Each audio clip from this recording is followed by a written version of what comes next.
एक बार कहीं कथा हुई गांव में, बहुत पहले की बात है। तो जो यजमान जी थे बेचारे, गांव के लोगों ने उनको 6 महीना से टॉर्चर करना शुरू कर दिया। तुम कथा करा रहे हो? बोले हाँ। बोले भैया कथा कराने वाले के बड़े नियम होते हैं। बोले क्या नियम है? बोले बिस्तर पर नहीं सोओगे। 6 महीना पहले उनको चटाई पर सुलाना शुरू कर दिया। ऐसा कोई नियम है नहीं है, कुछ नियम है भी, पर इतने कठिन नहीं है। परीक्षित जी के पीछे पूरी गांव पड़ गया, जमीन पर सो। तो बेचारे 6 महीना से जमीन पर सोने लगे। उनको लगा ऐसी कथा होती है, नीचे सोना पड़ता है। फिर उनको किसी ने जाकर के कहा, बोले कि कोरे वस्त्र लेकर के आओ, पानी में हल्दी घोल करके, चूना घोल करके उसमें वस्त्रों को धो, उनको सुखा के उन्हीं को पहनना है। बेचारे वो पहनने लगे। वो कहीं भोजन करते दिख जाए तो लोग बाग टोक जाए, अरे तुम छोंक का भोजन कैसे कर रहे हो, बिना छोंक लगाए भोजन खाओ। बेचारे बिना छोंक लगाए खाने लगे।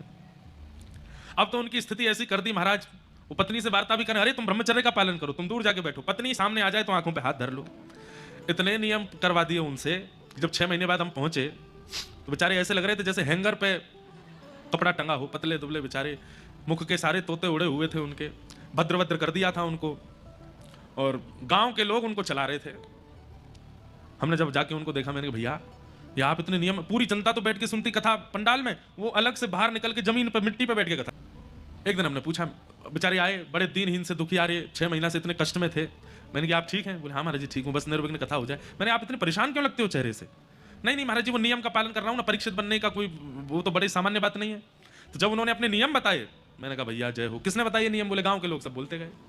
तो हमने कहा बड़े सीधे लोग हैं, ऐसा कुछ नहीं है, खूब प्रेम से खाओ पियो, करो आनंद, बढ़िया कपड़े पहनो, कथा सुनो, इतने ज्यादा विचलित क्यों हो रहे हो?